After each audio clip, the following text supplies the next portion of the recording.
All right, it's January, so what? The Gardener's Toolbox is open today. We're talking about the recent deep freeze. Snow and ice can disrupt, of course, the health of our plants, our trees, and our shrubs. We're learning how to repair that damage with the expert here is Bob Bertog, president of Bertog Landscape. So thank you. Good to see you. Good to see you, Patrick. So never too early or late to start working on this stuff. No, you got to plan ahead. So a lot of people ask about hardy plants. What does it mean? What doesn't it mean? Basically, the hardiness of a plant tells you how much of a temperature change you can go to. Most of the Chicago area is in zone 5. It's through the USDA, rated by the state, the map's up on there. Sure. But if you look close to Lake Michigan, you see another green dot there. That's actually zone 6.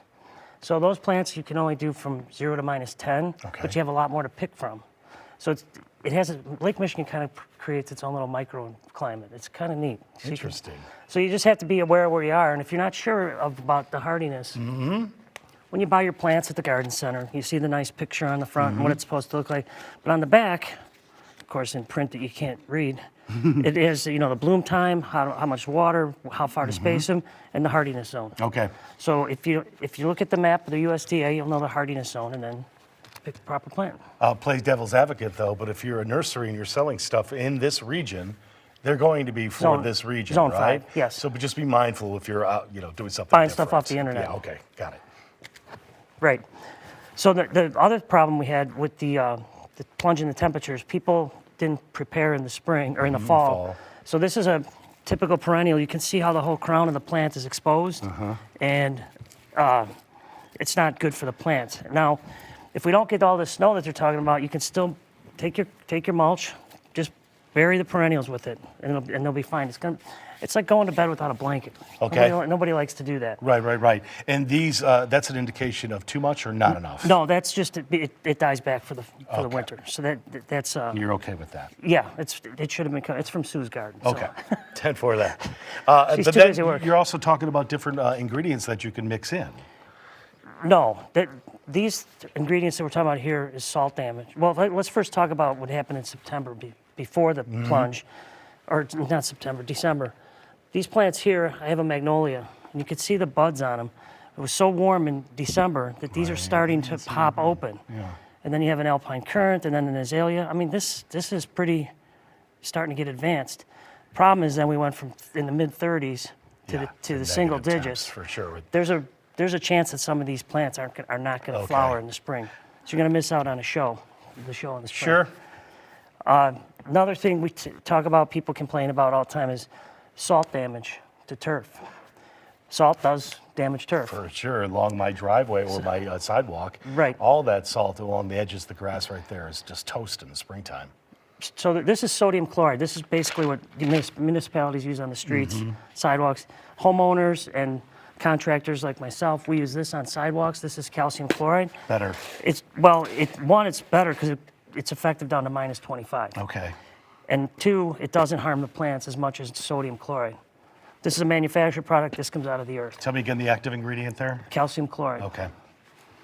And then it has the different color in there, because it's white, so you can see where you've done it. What about cost comparison? Significantly more. Okay. So you're paying for that, obviously. Yeah, but it's effective down to -25, does less damage to the plants. But the municipalities are going to, your parkway, you're going to get the salt damage. It's cheaper. So what do? We plan ahead for that in the fall. This is gypsum. This comes out of the earth too. It's just a granular product. Put it along these parkways, the sidewalks, anywhere where there's going to be salt. And it'll, what it does is it helps neutralize. Super small. Yeah, it helps neutralize the salt, Okay. the damage it can do. My advice is to do this in the fall when you do your core aeration. I see. So this will get down into the holes. That's a preventative measure. Exactly. Okay. So there's nothing you can do about it now, and you can't reverse it in the spring. Okay. So the damage is going to be done, but let's talk about fall of 24. Okay. That's the best time to do it. So forget about that grass that's been damaged. Might as well take that up and just plant some new one or get some sod. Well, you could sod or seed will probably do better. Yeah. Yeah. Okay. But they, rake it up and do seed. Another question we have all the time is about snow mold or snow. How does it affect turf? Your turf is dormant right now. It's asleep. But when we have this much snow with that much water content, that snow's around for a long time. And the weight of that snow is really compacting the soil. And it's going to harbor mold underneath it when the snow melts off. There's two types of mold. See that right there? Yeah, the one on the right is pink. See how it's got a pink hue to it? And the one on the left is gray. The gray is not as, it just damages the blade of the grass, where the pink snow mold actually attacks the crown and the roots. I see. Both of them, just rake them up. Simple with the rake in the spring. Don't worry about the gray, the grass will still fill it in. The pink, you might have to do some top dress and seeding. I always thought that snow, because it was so mineral rich, would be good for the grass. To some degree it is. It is, but What you're talking about here is it's suffocating or molding it. Yeah. especially when the water content of this last snow was so heavy, I there's see. no air movement at all under there. Okay. So, Final thoughts, Bob? We got about 30 seconds left. okay, people have always asked what about my products? What should I do with them? Like my liquid fertilizers, granular fertilizers, grass seed. Well, you have to remember, this is potentially a living thing. So you don't want to, it has a shelf life. It's not going to live forever.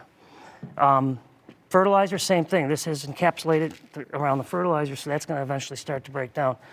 This is the one you want to bring in the house, because if this freezes, this is a liquid fertilizer. Got it. If it freezes, the concentrate, it separates. Okay. And when it thaws in the spring, it's not going to mix back together. Very good. Thank So you. it's just going to be a waste. Appreciate all of that. And you can also always get more at tips@bertoglandscape.com, covering a lot of ground here, so to speak. And follow them, of course, on social media. We'll see you in a couple of months. Thanks, Patrick. Nice to see you. Good to see you.